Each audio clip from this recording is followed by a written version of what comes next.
Шатхууны хомсдолд сар шахах хугацаанд байгаа манай улсын хувьд яагаад өөрөнгөсөн боловсруулах үйлдвэртэй болж болдгоо юм бэ гэсэн асуулт олон хүнд байгаа.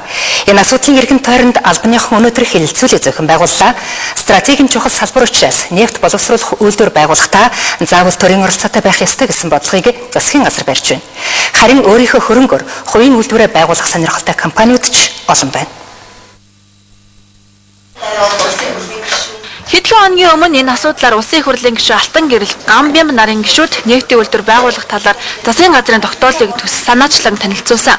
Тэдний хувьд газрын тос гарчил байвал заавал төрийн оролцоог илгүй хувийн салбарт үйлдвэр байгуулах эрхийг шууд олгож зах зээлийг чөлөөлөх хэрэгтэй гэж үзэж байгаа юм а. За нэгэнт нефтийн бүтээгдэхүүн гадны улсын хараад байх зовлон бишгүй их амссан учраас дотоодын үйлдвэрлэлийг даруй эхлүүлэх хэрэгтэй гэж тэд үзэж байна. Бид бол юу гэж бодож байгаа вэ гэхээр одоо энэ нефт боловсруулах үйлдвэр байгуулах асуудал дээр засгийн газарт бол жинхэнэ дашуурын амт үзүүлэх ёстой гэж бодож байгаа. Дашуур нь дутаад байгаа юм. Тийм. Толгойг нь илдэг хүн олон болчоод дашуурддаг хүн зөөхөн болчоод байгаа юм. Тэгэхээр маш сайн дашуурдах ёстой. Ер нь бол зөвхөн засгийн газар өөрөө санаачлал тавиад ажилласан бол эдээд манайх нефт боловсруулах жижиг үйлдвэр барьсан байх бүрэн боломжтой. Харин засгийн газрын хувьд үүний эсрэг байр суурьтай байгаа юм. Нефт боловсруулах үйлдвэр гэдэг төмөр зам уулуурхаан томоохон ордуудтай энэ зэрэгцэх стратегийн чухал салбар учраас төрийн оролцоо заавал байх ёстой гэж үзэж байна. За үүнийг ч баталгаажуулсан улсын хурлын тогтоолыг хэлэлцүүлгийн үеэр харуулсан боловч гишүүд энэ тогтоолыг хүлээн зөвшөөрсөнгүй байна. Энэний дагуу засгийн газраас баталсан байгаа үндсэн чиглэлийг хэрэгжүүлэх төлөвлөгөө гэж байгаа. 2010 оны 302 дугаар тогтоол байна. Энэ тогтоол дээр мөн засгийн газар болон хувийн хөгжлийн оролцоотой консорциум байгуулж ирсэн байна. Тэгэхээр энэ дээр бас санаа бас яагаад ийм нөхцөл байдал үүсэж байгааг бид нар бас сая тайлбарлаа шүү дээ. Энэ бол өөрөө стратеги ач холбогдолтой үйлдвэрлэлээ. Зүгээр нэг талах барьж байгаа ч биш, зүгээр нэг хувцас хийж байгаа биш ээ. За нефт боловсруулах үйлдвэрийн хувьд байгуулах нэг нь тодорхой. За гэхдээ одоогоор хаана хэн яаж байгуулах вэ гэдгийг нарийн тогтоох олон зүйл ойлгомжгүй байгаа юм а. За юуны өмнө технологи, түүхийн эдийн нөөц, санхүүгийн хувьд бололцоотой гэж үзвэл тусгай зөвшөөрлөө олоход төр харамлахгүй.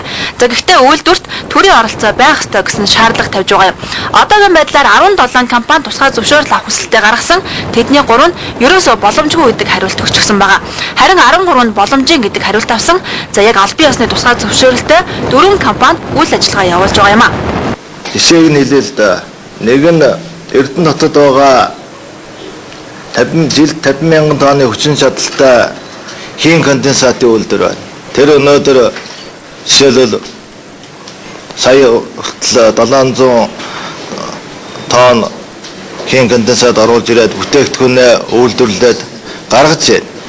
За дараагийн энэ тусгай зөвшөөрөл авсан Монско компани гэхэд техник эдийн засгийн үндэслэлээ хийгээд тусгай зөвшөөрөл аваад одоо энэ асуудал нь энд байна. Та бүгд яг энэ компаниас нь асууж болно. За нефтийн боловсруулах үйлдвэр байгуулахад төр саад хийж байгаа мэт ойлголт олон нийтийн дунд байдаг ч за үнийн эрхтэй дөнгөж өнгөрсөн жилд улсын хэмжээний нөөцөө тогтоосон. За энэ тооцоон дээр үндэслэж үйлдвэрийн тухай ярьж ирсэн ч мөн л жилийн өмнөөс за ингээд Тамсгийн орд гэхэд нийт 120 сая тонны нөөцтэй. За гэхдээ үүний 19 сая тонн л үйлдвэрлэлд ашиглаж болох нөөц юм а. Энэ 19 сая тонныг үндэслээд томоохон хэмжээний жилийн одоо юу гэдэг чинь 1-2 сая тонны үйлдвэр барья гэсэн төсөл явж байгаа шүү дээ. Тэгэхээр энэ бол боломж байхгүй тийм. 19 сая тонн дээр жилийн 2 сая тонны одоо хүчин чадалтай тийм үйлдвэр барих болцоо байхгүй гэдэг нь бол хаана боломжтой шүү дээ.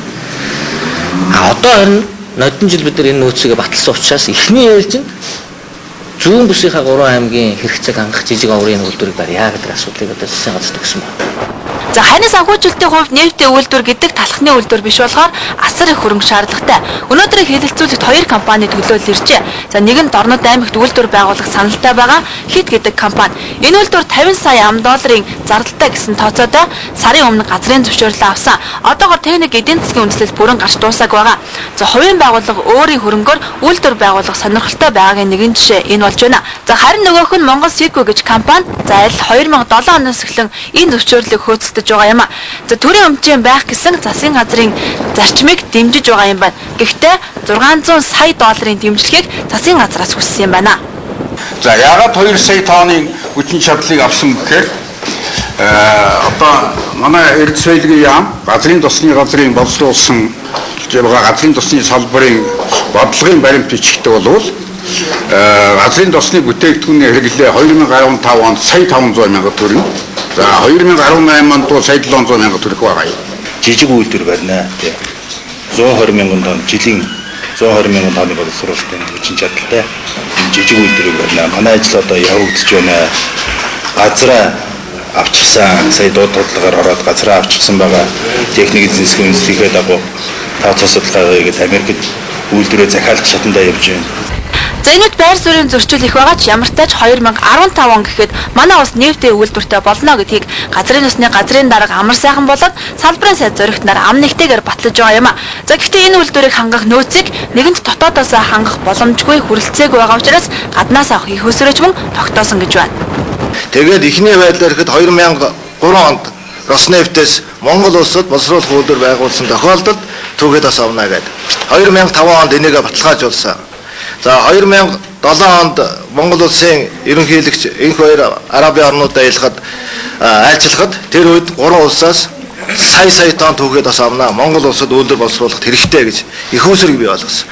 За дээрээс нь 2006 онд Казахстанаас жилд 2 сая түүхэд авна гэд бас их усрыг бий болгож өгсөн. За бие биенээ үл ойлголцож зөрүүтэй байр суурьтай байгаа талууд нэг ширээний ард цаг гаруй хэлэлцлээ. Стратегийн хувьд чухал салбар гэдэг утгаар нь төрийн оролцоо заавал байх ёстой юу? Зах зээлийн жамаар хөгжих боломжийг хувийн байгууллагад олгож төр зөвхөн эрх зүйн хувьд нь дэмжих үүргээрээ оролцох ёстой гэдгийг энэ удаагийн хэлэлцээр шийдээгүйч за бүгдээрээ хэлэлцээд буруугүй гэдгээ.